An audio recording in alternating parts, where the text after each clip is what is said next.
No your constitution India మన భారత రాజ్యాంగం గురించి మనం తెలుసుకుందాం అనే యూట్యూబ్ ఛానల్ ద్వారా ఈరోజు మనం మొదటి ఎపిసోడ్ క్రింద భారత రాజ్యాంగ పరిషత్తు ఏర్పాటు మరియు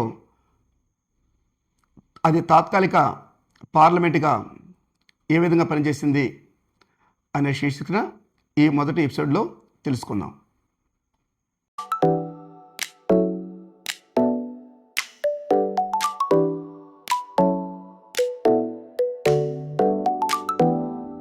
భారత రాజ్యాంగ నిర్మాణంలో ప్రధాన భూమిక పోషించేది భారత రాజ్యాంగ పరిషత్తు.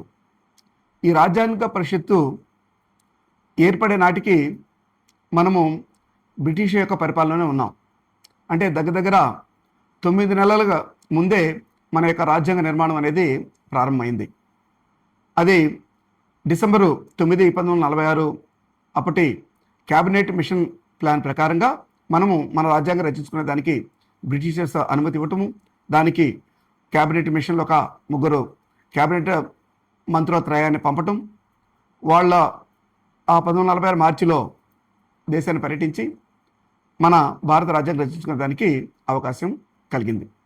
తద్వారా మన రాజ్యాంగ పరిషత్ ఏర్పడేటానికి మనం భారతదేశంలో దగ్గర అనేక ప్రాంతాలు, అనేక భాషలు, అనేక కులాలు, అనేక మతాలు ఉన్నాయి. కాబట్టి ప్రతి ఒక్కరికి రాజ్యాంగ సభలో ప్రతి ఒక్కరికి ప్రాతినిధ్యం కల్పించాలనేటువంటి 8 దేశాల్లో ఉన్నటువంటి భారతదేశంలో అందరిని సంఘటితపరిచి ప్రతి ఒక్కరికి ప్రాతినిధ్యం అంటే అనేక మతాలు ఉన్నాయి, అనేక కులాలు ఉన్నాయి, అనేక భాషలు, అనేక ఎటువంటి తారతమ్యాలు లేకుండా యూనిటీ ఇన్ డైవర్సిటీని నిరూపించబడింది నాటి రాజ్యాంగ పరిషత్తు. అప్పుడు అక్కడ భారతావనిలో మొత్తము ఈ రాజ్యాంగ పరిషత్ సభ్యులు 389 మంది. అంటే అందులో బ్రిటిష్ పాలిత రాష్ట్రాలు అనేటువంటి 11 రాష్ట్రాల నుంచి 292 మంది ప్రతినిధులు, అదేవిధంగా బ్రిటిష్ కమిషనరేట్ అంటే చీఫ్ కమిషనర్ ప్రాంతాలు అంటే బ్రిటిష్ కేంద్రపాలిత ప్రాంతాలు అయినటువంటి 4 ప్రాంతాల నుంచి 4 సభ్యులు, అదేవిధంగా మన ఈ స్వదేశీ సంస్థానాలకు సంబంధించిన 93 మంది, మొత్తం 389 మంది అక్కడ భారతావనిలో ఉన్నారు. తర్వాత 1947 ఆగస్టు 15 స్వతంత్రం వచ్చిన తర్వాత భారత్ 2గా విభజించబడింది. దట్ ఈజ్ పాకిస్తాన్ అండ్ ఇండియాగా ఏర్పాటైనాయి. అప్పటి నుంచి ఇందులో ఈ యొక్క రాజ్యాంగ పరిషత్ సభ్యుల్లో మార్పులు వచ్చాయి. బ్రిటిష్ పాలిత రాష్ట్రాలు 229, అదేవిధంగా ఈ స్వదేశీ సంస్థలను 70గా చేరి 299 అయ్యాయి. వీటిల్లో మనకు అందరి ప్రాతినిధ్యం కల్పిస్తూనే దీనికి డైరెక్ట్ కాకుండా ఇండైరెక్ట్ ఎన్నిక జరిగింది. ఎందుకంటే అప్పుడున్న ప్రొవిన్షియల్ స్టేట్స్ నుంచి శాసనకర్తలని నేరుగా ప్రజలు ఎన్నుకోవటం, వాళ్ళు ఈ రాజ్యాంగ పరిషత్తు సభ్యుల్ని దగ్గర 1 మిలియన్ అంటే 10 లక్షల మందికి ప్రజలకి వాళ్ళ తరపు ప్రతినిధిగా ఈ రాజ్యాంగ సభకి ఇండైరెక్ట్గా ఈ శాసనకర్తలు ఎన్నుకోవడం జరిగింది. ఇలా ఏర్పాటైనటువంటి రాజ్యాంగ పరిషత్తు 1946 డిసెంబర్ 9 నుంచి రాజ్యాంగ విధి విధానాలను బాటలు వేసింది. ఇందులో ప్రధానంగా మనం చర్చించుకున్నట్లంటే 1946 డిసెంబర్ 13న జవహర్లాల్ నెహ్రూ వారి ఆబ్జెక్టివ్ రిజల్యూషన్స్ అంటే ఆశయాలు తీర్మానాలనే ద్వారా మనము రాజ్యాంగంలో దాన్ని ఆ నిర్ణయాలన్నీ కూడా పొందుపరిచేదానికి అందరి యొక్క సహకారాలతో దాన్ని రాజ్యాంగంలో మనం పొందుపరుచుకున్నాం. దానికి అనుగుణంగా అనేక కమిటీలు, అనేక సబ్ గ్రూప్స్, ఇది అనేక స్థాయి సంఘాలుగా ఏర్పడింది ఈ రాజ్యాంగ పరిషత్తు. అందులో ప్రథమంగా చెప్పుకోవాల్సింది ఈ రాజ్యాంగ రచనకి సంబంధించి ఎన్నికైనటువంటి డ్రాఫ్టింగ్ కమిటీ. ఈ డ్రాఫ్టింగ్ కమిటీ 1947 ఆగస్టు 29న స్వతంత్రం వచ్చినటువంటి 14 రోజులకి ఏర్పడినట్టు మనం ముందునే తెలుసుకున్నాం. దీన్ని డాక్టర్ బిఆర్ వారి అధ్యక్షతన ఈ డ్రాఫ్టింగ్ కమిటీ ఏర్పడింది. ఆయనకి సహకారాలు అందించడానికి 4 సభ్యులు ఉన్నారు.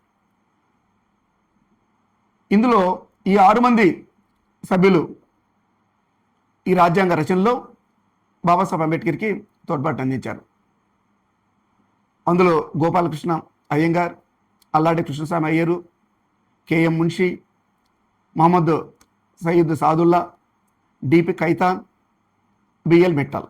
ఇందులో లాస్ట్ చివరిగా ఇద్దరు ఉన్నటువంటి వాళ్ళు ఈ ఖైతాను మరణం కారణంగా మరియు బిఎల్ మిట్టల్ తప్పుకున్నది కారణంగా వాళ్ళ స్థానంలో టిటి కృష్ణమాచారి, అదేవిధంగా ఎన్ మాధవరావు వీళ్ళు వాళ్ళ స్థానాల్లో వచ్చి ఈ బాబాసాహెబ్ అంబేద్కర్ చెప్పినటువంటి ఈ డ్రాఫ్టింగ్ కమిటీకి తోడ్పాటు అందించారు. ఇందులో ప్రధానంగా చర్చ ఏమొస్తుందంటే బాబాసాహెబ్ అంబేద్కర్ ఎన్నిక విధానం గురించి అప్పటి నుంచి ఇప్పటి వరకు చర్చలు జరుగుతూ ఉన్నాయి.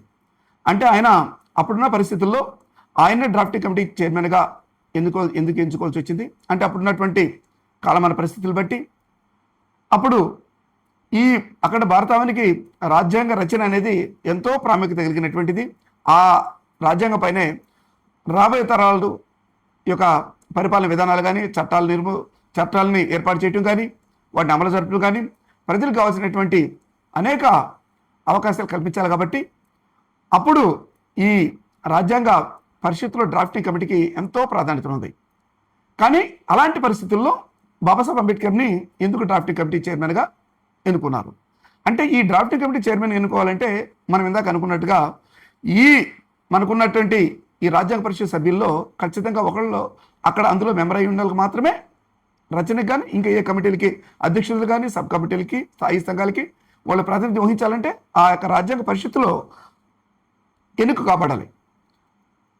కాబట్టి అలాంటి క్రూషియల్ పరిస్థితుల్లో బాబాసాహెబ్ అంబేద్కర్ ఎన్నిక కాబడ్డారంటే దానికి చాలా చారిత్రక నేపథ్యాలు ఉన్నాయి.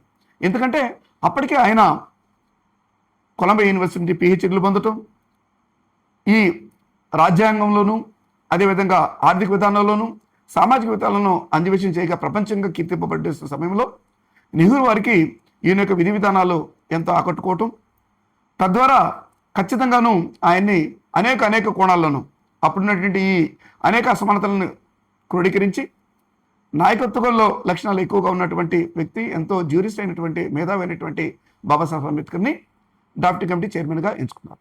కానీ అప్పుడున్న పరిస్థితుల్లో ఆయన డ్రాఫ్టింగ్ కమిటీ చైర్మన్గా ఎంచుకునేటప్పటికి మెంబర్ కావాలి. కాబట్టి ఆయన నాటి బెంగాల్ ప్రావిన్స్, అందులో ఆ బెంగాల్ ప్రావిన్స్లో అక్కడ ఆ ఎన్నికయ్యే సమయంలోనే వెంటనే అది స్వతంత్రం వచ్చిన వెంటనే తూర్పు పాకిస్తాన్కి అయిపోయింది.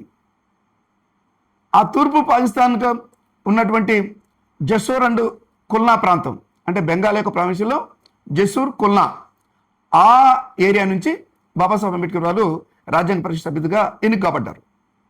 కానీ నాటి ఈ ఇడిపోయినప్పుడు భారతదేశం పాకిస్తాన్ ఇడిపోయినప్పుడు ఆ స్థానాన్ని కోల్పోయారు ఆయన. పరిస్థితులు అట్లాంటి అది 1946 ఆ ప్రాంతంలో జరిగితే 1947కి వచ్చే లోపల ఇంచుమించుగా డ్రాఫ్టింగ్ కమిటీ ఏర్పడేదానికి ముందే 1947లో వెంటనే ఆయన బాంబే ప్రెసిడెంట్ నుంచి ఎన్నిక కాబడ్డారు. దానికి ప్రధానమైనటువంటి వ్యక్తి జైకర్ గారు, ఎంఆర్ జైకర్ గారు. ఆయన ఎంతో జ్యూరిస్టు, గొప్ప న్యాయ కోవిదులు, రాజ్యాంగంలో అవకాశం పెట్టిన వ్యక్తి, అందులో అప్పుడున్న పరిస్థితుల్లో హిందూ మహాసభకు సంబంధించినటువంటి గొప్ప నాయకుడు. వీళ్ళిద్దరూ పొలిటికల్గా వైరుధ్య ఉన్నా కూడాను కొన్ని అంతకుముందు జరిగినటువంటి సంఘటనలో బాబాసాహెబ్ అంబేద్కర్ పైన జైకర్ గారికి ఎంతో అమూల్యమైనటువంటి అభిమానము, ఈ గొప్ప మహా వ్యక్తి భారతదేశానికి ఎంతో సేవలు అందించిన కోణంలో అంటే 1931 ప్రాంతాల్లో జరిగినటువంటి 32 ప్రాంతాల్లో జరిగినటువంటి మూడు రౌండ్ టేబుల్ సమావేశాలప్పుడు ఈయనతో మమేకం ఉంది. అదేవిధంగా కొన్ని కమిటీలు అంటే 1935 భారత ప్రభుత్వ చట్టం అప్పుడు కొన్ని కమిటీల్లో వీళ్ళు మెంబర్లుగా ఉన్నారు. ఆ స్థాయి సంఘాల్లో అక్కడ ఈయన యొక్క నిష్ణాతత్వాన్ని కనుగొని ఆయన యొక్క స్థానాన్ని వదులుకొని బాబాసాహెబ్ అంబేద్కర్కి స్థానాన్ని కల్పించారు. Without doctor BR Ambedkar there is no writing of Indian constitution అనే ఒక స్లోగన్ కూడా చెప్తారు ఆయన. ఆయన లేనటువంటి భారత రాజ్యాంగం ఫ్రేమ్వర్క్ అనేది చూడలేము అంత కొటేషన్ చెప్పినటువంటి గొప్ప వ్యక్తి ఎంఆర్ జైకర్ గారు. కాబట్టి ఆయన ఈ బాంబే ప్రెసిడెన్సీ నుంచి ఆయన తప్పుకోవటం, ఈయన తద్వారా ఎందుకంటే ఈ భారత రాజ్యాంగ రచనలో పాల్గొనాలంటే ఏదో ఒక స్థానం నుంచి ఎన్నిక కావాలి. అలా ఎన్నికైనటువంటి భారత రాజ్యాంగం 1949 నవంబర్ 20కి పూర్తి కావటం, ఇట్లా పూర్తి అయ్యే తర్వాత ఇలాంటి సమయంలో ఈ యొక్క పరిపాలన విధానం ఇది మన రాజ్యాంగ పరిషత్తు దాని యొక్క ఏ విధంగా ఈ రాజ్యాంగ పరివిధానం జరిగింది అనేది 3 దశల్లో జరుగుతుంది. 1946 డిసెంబర్ 9 నుంచి 1947 ఆగస్టు 15 వరకు ఒక దశ. అంటే ఇది ఏ విధంగా దీన్ని విధానం ఎట్లా ఉపయోగపడింది రాజ్యాంగ పరిషత్ అనేది ఓన్లీ ఇది రాజ్యాంగాన్ని రూపొందించే విధానంలో ఒక భాగంగా. తర్వాత 1947 ఆగస్టు 16 నుంచి 1949 నవంబర్ 26 వరకు రెండవ దశలో ఈ యొక్క రాజ్యాంగ పరిషత్ అనేది ఏ విధంగా నడిచిందంటే రాజ్యాంగ విధి విధానాలు రూపొందించడము, అదేవిధంగా శాసనపరమైనటువంటి పరిపాలనకు సంబంధించినటువంటి విధుల్ని ఆ విధి విధానాలను నిర్వర్తించే దాని కోసం ఉన్నటువంటి శాసనాలను రూపొందించే విధానం కూడాను 2 విధాలుగా ఉపయోగపడింది. తర్వాత మూడవ దశ వచ్చే లోపల 1949 నవంబర్ 27 నుంచి 1952 మే 12 వరకు ఇది తాత్కాలిక పార్లమెంటుగా పనిచేసింది. అంటే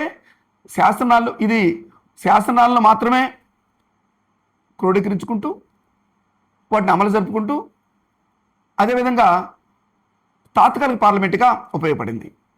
ఇలాంటి సమయంలో అంటే రాజ్యాంగ విధులు నిర్వర్తించే సమయంలో దీనికి డాక్టర్ బాబు రాజేంద్ర ప్రసాద్ అధ్యక్షులుగా ఉండటము, అదేవిధంగా శాసనపరమైన విధులు నిర్వర్తించేటప్పుడు జీవి మౌలాంకర్ గారు నాటి స్పీకరు అధ్యక్షత వహిస్తూ ఇట్లా భారత రాజ్యాంగం మనకు 3 దశలుగా ఈ యొక్క రాజ్యాంగ పరిషత్తు ఉపయోగపడి 1952 మే 13 తేదీగా పార్లమెంట్ సమావేశం, మొట్టమొదటి సమావేశంతో ఇది ఆ తాత్కాలిక పార్లమెంట్ అనేది తొలగించి రియల్ పార్లమెంట్ పరిపాలనలో శాసనాలు, అదేవిధంగా ఎగ్జిక్యూషను, అదేవిధంగా జ్యుడిషియరీని తీసుకొచ్చి 3 విధానాలుగా భారత రాజ్యాంగం అమలు జరిపేదానికి నాంది పలికింది ఈ రాజ్యాంగ పరిషత్తు. రాబోయే ఎపిసోడ్లో మనం మరి ఒక ముఖ్యమైన విషయం గురించి మాట్లాడుకుందాం. అంతవరకు నమస్తే.